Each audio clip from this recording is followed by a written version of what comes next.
नमस्कार, स्वागत है आपका एंटरटेनमेंट एक्सप्रेस में। मैं आपके साथ आशा मेहता। यहाँ आपको मिलेगा ग्लैमर, गॉसिप और मनोरंजन की दुनिया का हर ताजा अपडेट।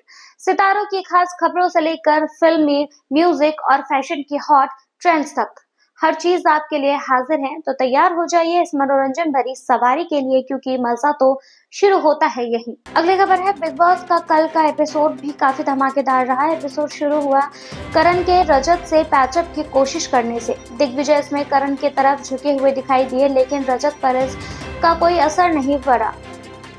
फिर से शुरू हुआ बिग बॉस का टाइम गॉड बनने का टास्क, जिसमें विवियन ने एक बार फिर करण से छीन लिया टाइम गॉड बनने का मौका। दरअसल टास्क में सब उम्मीदवारों के नाम के कार्ड थे और उन कार्ड्स को पढ़कर एक बिग बॉस कंटेस्टेंट को अपनी ओपिनियन देना था, और उस कंटेस्टेंट को ओपिनियन के जवाब में सब उम्मीदवारों को उस ओपिनियन के पक्ष या विपक्ष में बोलना था। होटर बजने पर बोलने का टास्क खत्म होता और फिर वो कंटेस्टेंट जिसकी ओपिनियन के ऊपर उम्मीदवार बोल रहे थे, उसे किसी एक उम्मीदवार को जिससे वो कंटेस्टेंट सहमत नहीं हुए, उन्हें स्विमिंग पूल में धक्का देकर उस उम्मीदवार के टाइम गॉड की उम्मीदवारी खत्म करनी थी।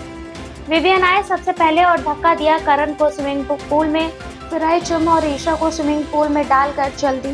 फिर आई सारा, जिसने अविनाश को काम खत्म करा, और आखिर में रजत ने बग्गा जी को स्विमिंग पूल में भेजकर दिग्विजय को बना दिया टाइम गॉड। इसके बाद सबको लगा कि दिग्विजय अब करण के इशारों पर नाचेंगे, और दिग्विजय ने भी ये माना कि वो करण के काफी क्लोज हो गए हैं और उन्हें करण काफी सही इंसान लगते हैं। साथ ही दिग्विजय ने बताया कि ईशा और एलिस को वो रजत के साथ खड़े होते अगर रजत के साथ उनके ट्रस्ट इशू नहीं होते। दिग्विजय को ये ट्रस्ट इशू चाय वाले टास्क से शुरू हुए थे, जिसमें रजत ने विवियन को उसकी कॉफी वापस कर दी थी, जबकि रजत ने दिग्विजय से वादा किया था कि वो विवियन को कॉफी नहीं देंगे, चाहे कुछ भी हो जाए।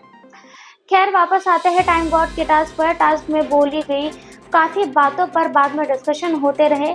जैसे अविनाश ने कहा कि आपके गैंग का सबसे अनवांटेड सदस्य एलिस है, क्योंकि आपके गैंग ने एलिस को क्विट करवाकर ईशा को टाइम गॉड का उम्मीदवार बनाया। एलिस और अविनाश गैंग काफी सफाइयां देते नजर आए कि ऐसा नहीं है। दूसरी तरफ शिल्पा ने दिया स्टेटमेंट कि करण और विवियन दोनों ही उनके लिए बराबर है, और इस स्टेटमेंट को मानने से दोनों करण और विवियन ने ही मना कर दिया है। विवियन ने कहा कि वो क्लियर शिल्पा को ज्यादा पसंदीदा है, वहीं करण का भी यही मानना था। शिल्पा बैकफुट पर नजर आई।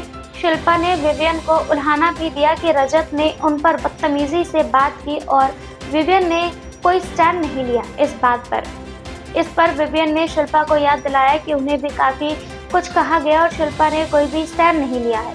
एपिसोड में आखिर में शुरू हुआ नए टाइम गॉड के अनुसार काम का बंटवारा। ईशा और एलिस को जब खाना बनाने की जिम्मेदारी दी गई तो ईशा ने आग से दिक्कत होने का बहाना बनाकर मना कर दिया। एलिस को करण के साथ दी गई है डिनर बनाने की ड्यूटी, और इस बात पर एलिस भी है नाखुश कि अगला एपिसोड काफी आग लगाने वाला होने जा रहा है, क्योंकि टीजर में विवियन दिग्विजय से अपना हिसाब किताब चुकता करने के लिए कर रहे हैं मना, कोई भी ड्यूटी करने से। साथ में है अविनाश और दिग्विजय भी कहते हुए दिखे कि खाना नहीं बनेगा आपके लिए। तो अगले एपिसोड का हाल जानने के लिए बने रहिए हमारे साथ।